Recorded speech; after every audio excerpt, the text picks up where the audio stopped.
క్రీస్తులో నా ప్రియ సహోదరి సహోదరుడా, యేసు క్రీస్తు నామంలో మీ అందరికీ నా హృదయపూర్వక వందనాలు. ప్రియ సహోదరుడా, ఈరోజు అమూల్యమైన ఒక వాక్యాన్ని మీతో పంచుకోవాలని ఆశపడుతున్నాను. ఈరోజు చాలా అద్భుతమైన అమూల్యమైన మాట యేసయ్య నీకోసం సిద్ధపరచున్నాడు. ఎంతమంది సంతోషంగా ఉన్నారు? ఆమేన్. హల్లెలూయా. సంతోషంగా ఉంది కదా? నిజమేనండి. ఆయన వాక్యంలో సంతోషం ఉంటుంది. ఆయన వాక్యాన్ని మనం గ్రహించేటప్పుడు ఆనందం వస్తుంది. ఆయన వాక్యాన్ని మనం చూసేటప్పుడు, గ్రహించేటప్పుడు విడుదల వస్తుంది. ఆమేన్. హల్లెలూయా. ఈరోజు అపోస్తల గ్రంథంలో 4వ అధ్యాయంలో 13వ వాక్యాన్ని మీకోసం నేను చదవబోతున్నాను. వారు పేతురు యోహానుల ధైర్యమును చూసినప్పుడు వారు విద్య లేని పామరులని గ్రహించి ఆశ్చర్యపడి వారు యేసుతో కూడా ఉండిన వారిని గుర్తెరిగిరి. హల్లెలూయా. వారు యేసుతో కూడా ఉండిన వారిని గుర్తెరిగారు. అమ్మాయి హల్లెలూయా. ఈరోజు యేసయ్యను ఎంతమంది విశ్వాసిస్తున్నారు అంటే అందరూ చేతుల పైకి లేపుతాం. యేసయ్య అంటే ఎంతమందికి ఇష్టం అంటే అందరూ చేతి పైకి లేపుతాం. ఎవరెవరికి యేసు కావాలంటే అందరూ చేతి పైకి లేపుతాం. మన యొక్క హృదయంలో మనకున్న ఒక కార్యం ఏంటంటే ఏదైనా సరే అన్నిటికీ చేతులు పైకి లేపేస్తాం. ఈరోజు దేవుడు నేను చూసి ఒక ప్రశ్న వేయాలనుకుంటున్నాడు. ఇక్కడ మనం వాక్యాన్ని గమనించినట్లయితే విద్య లేని పామరులని గ్రహించిన వాళ్ళు ఎవరు? పేతురు యోహాను గురించి వ్రాయబడి ఉంది. పేతురు యోహాను గురించి అక్కడున్న ప్రజలంతా చెబుతున్న ఒక సాక్ష్యం ఏంటి? వారు యేసుతో కూడా ఉండినవారు. ఆమేన్. హల్లెలూయా. హల్లెలూయా. నా ప్రియ సహోదరుడా, సహోదరి, యేసుతో కూడా ఉండిన వారని ఇక్కడ ప్రజలందరూ సాక్ష్యం ఇస్తున్నారు పేతురు యోహాను గురించి. ఈరోజు మనల్ని కూర్చి సాక్ష్యం ఎవరివ్వాలండి? మనల్ని అడిగితే, బ్రదర్ మీరు ఏం చేస్తుంటారు బ్రదర్ అంటే, బ్రదర్ నేనెవరో తెలుసా? ఆదిలో నుండి సంఘానికి, ఆదిలో నుండి మా తాతల వాళ్ళే ఈ సంఘానికి పెద్దవాళ్ళు అంటారు. అంటే ఏంటో అర్థం? ఆయనే ఏమో సంఘాన్ని కట్టి పోషించినట్లుగా అతని ఫీలింగ్. నేనెవరో తెలుసా? బలమైన అధికారంలో ఉన్న ఒక వ్యక్తిని, కానుకలంతా నా ద్వారానే ఈ మీటింగ్లు జరుగుతాయి అంటూ ఉంటారు. గొప్పతనాలు చెప్పుకోవడాలు. కొంతమంది చూసారంటే నేనెవరో తెలుసా, నేను బీటీఎస్ చేసిన వాడిని, నేనెవరో తెలుసా ఆ ఎమ్మెల్యేతోనే ఉంటాను, నేనెవరో తెలుసా నాకు ఆయన తెలుసు, ఈయన తెలుసు, ఆ ఎమ్మెల్యే తెలుసు, ఆ మంత్రి తెలుసు, ఇంకా ఎందుకు సీఎం కూడా నాకు తెలుసు అంటారు. ఇట్లా మాట్లాడే వారిని మీరు గమనించారంటే, ఈ విధంగా గర్వంగా మాట్లాడే వాళ్ళని, ఈ విధంగా గొప్పలు చెప్పుకొని మాట్లాడే వాళ్ళని మీరు గమనించారంటే వాళ్ళ జీవితంలో వారు ఎవరో వారికే తెలియదని అర్థం. హల్లెలూయా. హల్లెలూయా. నేనెవరో తెలుసా, నేనెవరు, ఈ ప్రశ్న అంతా వదిలేసేయండి. నన్ను గూర్చి ప్రజలు ఏమంటున్నారు అది మొదట మీరు తెలుసుకోవాలి. ఆమేన్. హల్లెలూయా. నిన్ను చూసి ప్రజలు ఏమంటున్నారు అన్నది ముఖ్యం. ఆమేన్. హల్లెలూయా.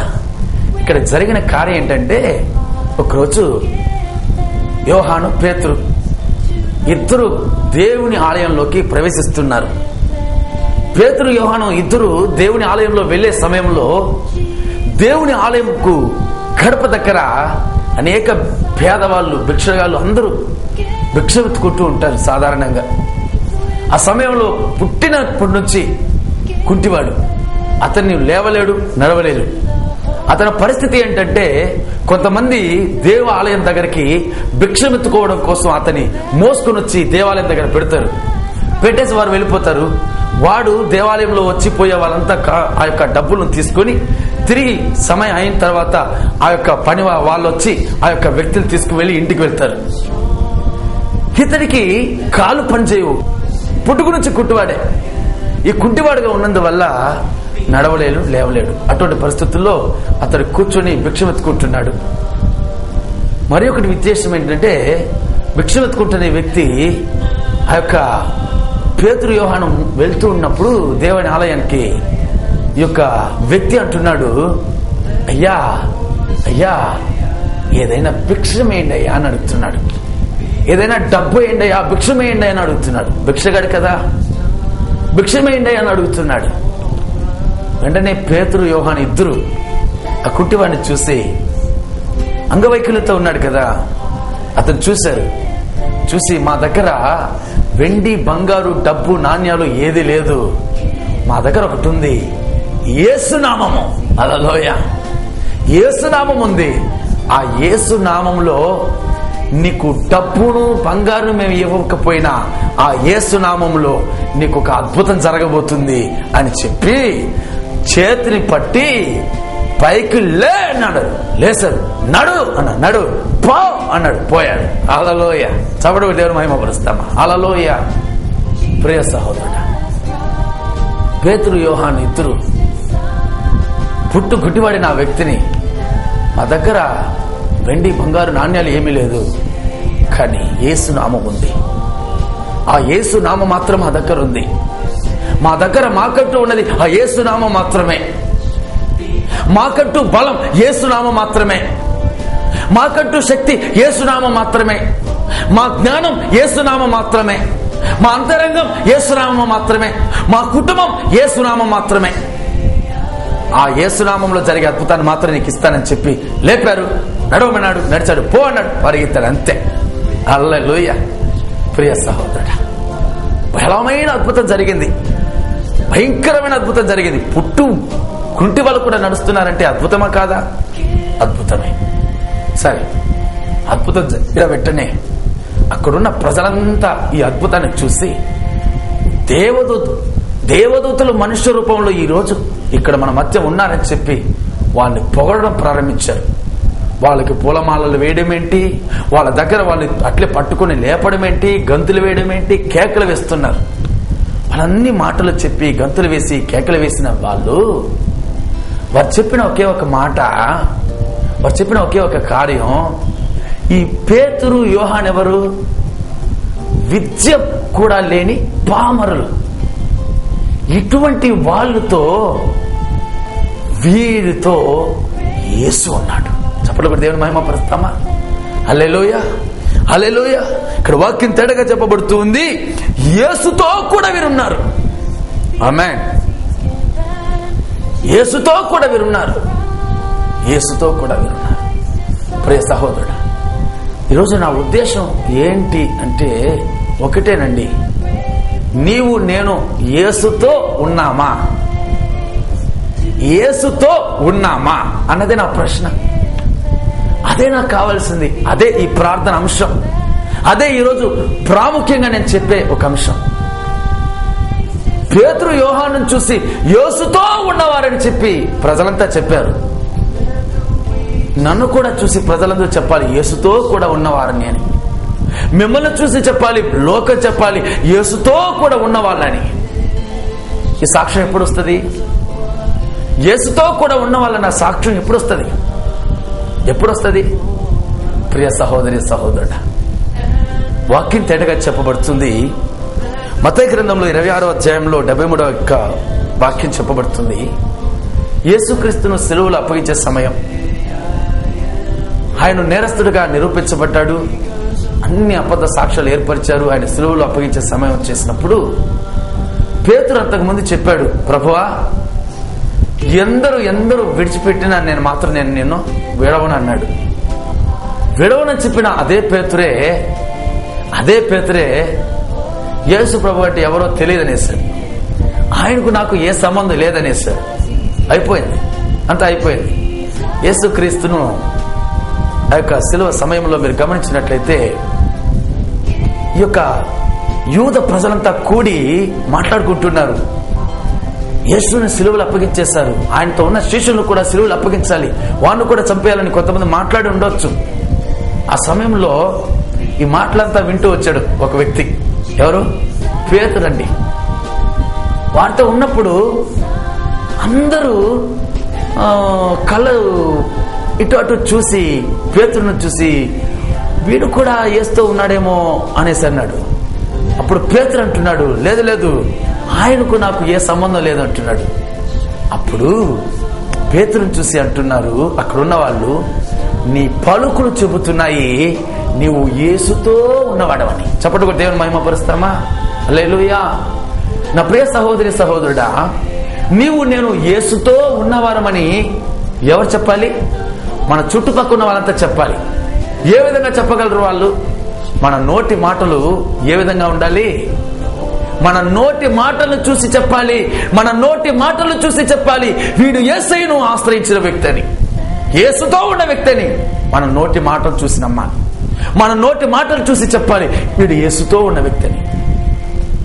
చెప్పగలుగుతున్నారా? ఈరోజు మన నోట్లో అంత పరిశుద్ధమైన మాటలు వస్తున్నాయా? పేతురు పలుకులు చూసి, పేతురు మాటలు చూసి అక్కడున్న వాళ్ళు చెబుతున్నారు వీడు కూడా యేసుతో ఉన్న వాడని. అంటే పేతురు మాటల్లో ఎంత అభిషేకం ఉంది, పేతురు మాటల్లో ఎంత ప్రేమ ఉంది, ఏ పేతురు మాటల్లో ఎంత తగ్గిపోతుంది. అక్కడున్న వాళ్ళంతా చెబుతున్నారు, పేతురు చూసి నీ పలుకులు చెబుతున్నాయి, నీ మాటలు చెబుతున్నాయి నీవు యేసుతో ఉన్నవాడవని, యేసుతో ఉన్నవాడవని. ప్రియ సహోదరుడా సహోదరి, ఈరోజు మన పలుకులు చూసి, మన మాటలు చూసి యేసుతో ఉన్నవాడు అని చెప్పి చెప్పగలుగుతున్నారా? చెప్పగలుగుతున్నారా? ఈరోజు మనం అనుకుంటున్నాం నేను యేసుతో ఉన్నవాడిని. పేతురు యోహాను చెప్పొచ్చు నేను యేసుతో ఉన్నవాడిని అని, కానీ వాళ్ళు తమ యొక్క గొప్పతనాన్ని వాళ్ళు చెప్పుకోలేదండి. జనులు చెబుతూ ఉన్నారు పేతురు యోహాను చూసి యేసుతో ఉన్నవారని. అదే పేతురును చూసి చెబుతూ ఉన్నారు అతని మాటలు చెబుతున్నాయి యేసుతో ఉన్నవాడని. నీవు ఈరోజు యేసుతో ఉన్నావా? ఉన్నావా? నిజంగా యేసుతో నువ్వు ఉన్నట్లయితే నీ మాటలు ఏ విధంగా ఉండాలి? నీ మాటలు నీకు సాక్ష్యం చెప్పాలి ఇతడు యేసుతో ఉన్నవాడని. అవునా కాదా? నీ మాటలు ఏ విధంగా ఉన్నాయి? ఈరోజు ఏ విధంగా ఉన్నాయి?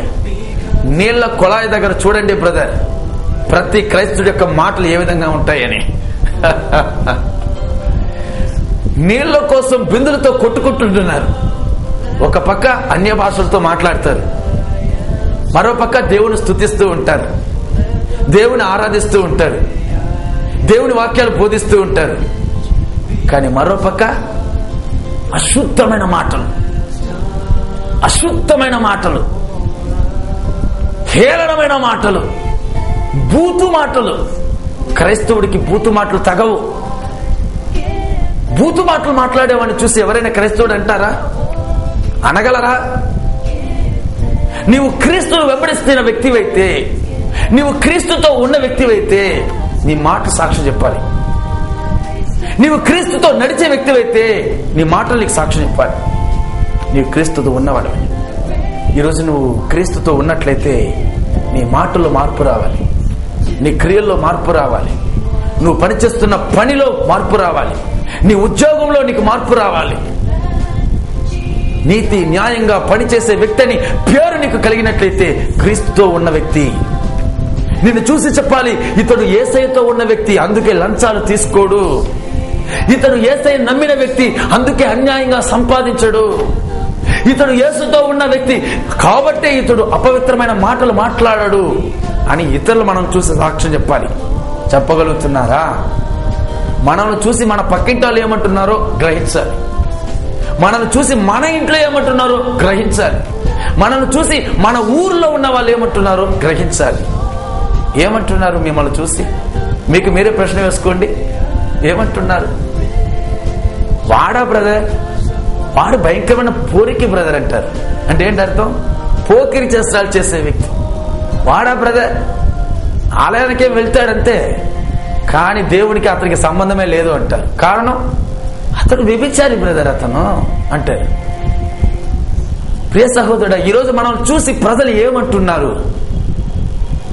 క్రీస్తును నమ్మిన మనల్ని చూసి, క్రీస్తు పరిచర్య చేస్తున్న మనల్ని చూసి, సంఘానికి వెళుతున్న మనల్ని చూసి, దేవుణ్ణి ఆరాధిస్తున్న మనల్ని చూసి ప్రజలు ఏమంటున్నారు? పేతురును యోహాను చూసి దేవునితో ఉన్నవారని అంటున్నారు. కానీ ఈరోజు నిన్ను చూసి నన్ను చూసి ఏమంటున్నారు? మనం ఆలోచన చేసి మనమే పరీక్ష చేసుకోవాలి. ఆమేన్ చెప్పండి. ప్రియ సహోదరి సహోదరుడా, క్రీస్తుతో నడిచే అనుభవం నీకు కలిగినట్లయితే, క్రీస్తును వెంబడించే అనుభవం నీకు కలిగినట్లయితే, క్రీస్తుతో మాట్లాడే అనుభవం నీకు కలిగినట్లయితే ఆయన స్వభావం నీళ్ళు అట్లే వస్తుంది. ఆమేన్. హల్లెలూయా. నా ప్రియ సహోదరుడా, క్రీస్తుతోనే వెంబడించే జీవితం, క్రీస్తుతోనే నడిచే జీవితం, క్రీస్తుతోనే మాట్లాడే జీవితం నీలో ఉంటే ఆయనలో ఉన్న స్వభావం, ఆయనలో ఉన్న ప్రేమ, ఆయనలో ఉన్న కృప, ఆయనలో ఉన్న కనికరం, ఆయనలో ఉన్న శక్తి నిన్నును ఆవరిస్తుంది. ఆమేన్. హల్లెలూయా. అబ్రహామును గురించి బైబిల్ గ్రంథంలో తేటగా చెప్పబడుతుంది. దేవుడు సాక్ష్యం ఇస్తున్నాడు, అబ్రహాము నా స్నేహితుడని.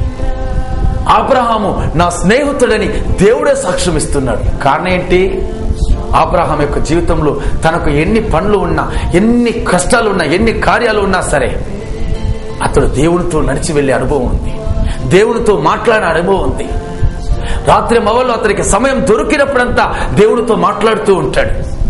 షారాతో అంటాడు, షారా నేను దేవునితో మాట్లాడి వస్తాను అని చెప్పి వెళ్తాడు. దేవునితో మాట్లాడి వస్తానని చెప్పి వెళ్తాడు. అరణ్య ప్రాంతాలకు, ఎడారి ప్రాంతాలకు మార్గాలు వెళ్తాడు. ఎవ్వరు లేని ప్రాంతాల్లో దేవునితో మాట్లాడతాడు. గంటల గంటల తరబడి మాట్లాడతాడు. అబ్రహాముతో దేవుడు మాట్లాడతాడు, దేవుడు అబ్రహాముతో మాట్లాడతారు. ఇద్దరు ఒకరిలో ఒకరు అన్యోన్యత, సహవాసం, ఈ ఫ్రెండ్షిప్. అందుకే దేవుడే సాక్ష్యం ఇస్తున్నాడు అబ్రహామును చూసి, అబ్రహాము నా స్నేహితుడు, అబ్రహాము నా స్నేహితుడు. అబ్రహాముకు చెప్పకుండా నేను ఏది చేయను. కారణం అబ్రహాము నా స్నేహితుడు, మై బెస్ట్ ఫ్రెండ్. హానోకు జీవితం కూడా అంతేనండి. దేవునితో నడిచిన అనుభవం కలిగిన వ్యక్తి, ఎక్కడికి వెళ్ళినా ఏం చేసినా దేవునితో నడిచే అనుభవం కలిగిన వ్యక్తి. దేవునితోనే నడుస్తాడు, దేవునితోనే నడిచి వెళ్తూ ఉంటాడు. హానోకు ఇద్దరు మాట్లాడుకుంటూ ఉంటారు, ఎప్పుడు చూసినా మాట్లాడుకుంటూ నడిచి వెళ్తూ ఉంటారు. అబ్రహాము యొక్క దేవుడు హానోకుతో కూడా నడిచి వెళ్ళాడు. ప్రియ సహోదరుడా సహోదరి, హానోక్కి దేవునికి మధ్య ఉన్న ఒక బంధం, ఫ్రెండ్షిప్, స్నేహ బంధం. నడిచి వెళ్తూ ఉంటారు ఇద్దరు మాట్లాడుకుంటూ, ఒకరికొకరు మాట్లాడుకుంటూ. హానోక్ అంటూ ఉంటాడు, దేవా ఈ ప్రపంచంలో చాలా చాలా చాలా కష్టంగా ఉంది. ఎప్పుడు చూసినా ఏదో ఒక గొడవలు, సంబంధం లేని కార్యాలు, ఏదో ఒక సమస్యలు వస్తూనే ఉన్నాయి. వీటన్నిటి మధ్య నాకు సంతోషాన్ని ఇచ్చేది మీతో నడిచే అనుభవం, మీతో మాట్లాడే అనుభవం, మీతో ఉండే అనుభవమే నాకు సంతోషాన్ని ఇస్తుంది. ఎప్పుడు వస్తావా ఎప్పుడు వస్తావా అని కుటుంబంలో అందరూ చెప్తుంటారు. దేవునితో మాట్లాడడానికి వెళ్తున్నావా, ఎప్పుడు వస్తావని అడుగుతున్నారు. కారణం గంటల తరబడి మాట్లాడతారు దేవునితో, అబ్రహాం కానీ హానోక్ కానీ. అందుకే మోషేని చూసి కూడా నా దేవుడు అంటున్నాడు, మోషే నా ప్రయాణ స్నేహితుడు, నా ప్రియ స్నేహితుడు, ప్రియ స్నేహితుడు. ప్రియ సహోదరి సహోదరుడా, హానోకును దేవునికి ఉన్న బంధం స్నేహ బంధం. ఒకరోజు దేవుడు అన్నాడు, ఎంతకాలం మన ఇద్దరం ఇదే విధంగా స్నేహం చేయగలం? నువ్వు నాతో కూడా పరలోకంకి వచ్చేస్తావా అన్నాడు. హానోక్ అన్నాడు, అవును ప్రభువా, ఈ ప్రపంచంలో ఇటువంటి ఎన్నో బాధలను చూసి చూసి అయ్యో పెద్ద బాధగా ఉంది. ఈ ప్రపంచంలో ఉండడం కన్నా మీతో కూడా ఉండడం మేలనుకున్నాడు. వెంటనే ప్రభు చెప్పాడు, రా నా దగ్గరికి అన్నాడు. వెంటనే అక్కడి నుంచి అట్ని శరీరంతో పరలోకానికి చేర్చుకోబడ్డాడు. హల్లెలూయా. నా ప్రియ సహోదరుడు, ఇటువంటి అనుభవం కలిగిన వ్యక్తులుగా మనం ఉన్నామా? అబ్రహామును చూసి స్నేహితుడా అంటున్నాడు, మోషేను చూసి స్నేహితుడా అంటున్నాడు, హానోకును చూసి నాతో నడిచిన వ్యక్తి అంటున్నాడు. ఈరోజు మన జీవితాలు ఏ విధంగా ఉన్నాయి? దేవుడితో నడిచే అనుభవం మనకుందా? దేవుడితో మాట్లాడే అనుభవం మనకుందా? దేవుడితో సంచరించే అనుభవం మనకుందా? ప్రియ సహోదరుడా, ఈరోజు దేవుడు నీతో మాట్లాడుతున్నాడు. నీ జీవితంలో ఎవరితో ఎక్కువ సమయాన్ని కేటాయిస్తున్నావు? నీ జీవితంలో ఎవరితో ఎక్కువ సమయాన్ని నువ్వు కేటాయిస్తున్నావు? దేవుడితోనే నువ్వు సంచరించినట్లయితే నిన్ను చూసే ప్రతి ఒక్కరు చెబుతాడు, ఇతడు క్రైస్తవుడు, ఇతడు దేవుడితో ఉండే వ్యక్తి, ఇతడు దేవుడి దగ్గర ప్రార్థించే వ్యక్తి అని ఇతరులు నిన్ను చూసి మాట్లాడాలి. ఆమేన్. హల్లెలూయా. నేనెవరో తెలుసా, నేనేంటో తెలుసా, పాతకాలం నుంచి మా తాత ముత్తాతల కాలం నుంచి క్రైస్తవులం, మేము ఇట్లా చేసాం అట్లా చేసాం, ఈ కథలంతా చల్లవయ్యా. ఆమె హల్లెలూయా. వాళ్ళు ఏం చేస్తారు, వీళ్ళేం చేస్తారు, ఇది ఏది నేను అడగలేదయ్యా. నేను అడిగే ఒకటే ఒక కార్యం, ఇప్పుడు నీ జీవితం ఎట్లా ఉంది? దేవుడికి నీకు మధ్య ఒక సంబంధం ఉందా? అబ్రహామును చూసి నా స్నేహితుడు అని చెప్పిన ఆ దేవుడు నిన్ను చూసి ఏమంటున్నాడు? ఈ లోకంలో ప్రజలు నిన్ను చూసి ఏమంటున్నారు? నిజంగానే నువ్వు క్రైస్తవుడా అని చెప్పి చాలా మంది నిన్ను అంటున్నారా లేదా? పేరుకు క్రైస్తవుడు, యేసయ్య పాటలు పాడవలసిన నువ్వు సినిమా పాటలు పాడుకుంటూ తిరుగుతున్నావు. తద్వారా ఎవరైనా నిన్ను చూసి ఇతడు క్రైస్తవుడు అని చెప్పగలరా? నిన్ను చూసిన వ్యక్తి, పాపం చేసే వ్యక్తి కూడా నిన్ను చూసి భయపడాలయ్యా. నిన్ను చూసి భయపడాలి.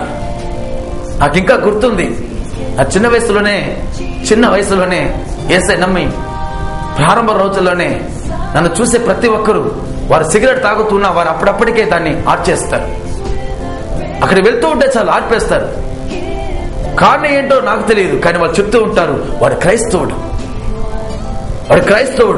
అతని దగ్గర ఇటువంటి కార్యాలు చేయకూడదు, అటువంటి మాటలు మాట్లాడకూడదు, అతడు క్రైస్తవుడు, యేసును వెంబడించే వ్యక్తి అని అంటూ ఉంటాడు. ఇంకా నాకు గుర్తుంది, ఈరోజు మనల్ని చూసిన వ్యక్తి, మనతో మాట్లాడే వ్యక్తి, ప్రతి ఒక్కరు మనం చూసి ఇతడు క్రైస్తవుడు అని చెప్పే విధానం మనకుందా? నేనెవరో తెలుసా? ఈ కథలంతా మర్చిపోండి. ప్రజలు చెప్పాలి, వీళ్ళెవరో తెలుసా? యేసయ్య బిడ్డలు. వీరెవరో తెలుసా? యేసయ్యను ఆరాధించేవారు. వీరెవరో తెలుసా? యేసయ్య సేవకులు అని ప్రజలు మనల్ని చూసి చెప్పాలి. ఈ సాక్ష్యం మనం పొందాలి. ఇది ఎట్లా సాధ్యం? ఒకటేనండి, ఆయనతో మీరు నడవండి, ఆయనతో మీరు సంచరించండి, ఆయనతో ఎక్కువ సమయం గడపండి. ఆయనతో మనం ఎక్కువ సమయం గడిపేటప్పుడు ఆయన స్వభావం మనలో వస్తుంది, ఆయన యొక్క ప్రేమ మనలో వస్తుంది. ఆమేన్, ఆమేన్.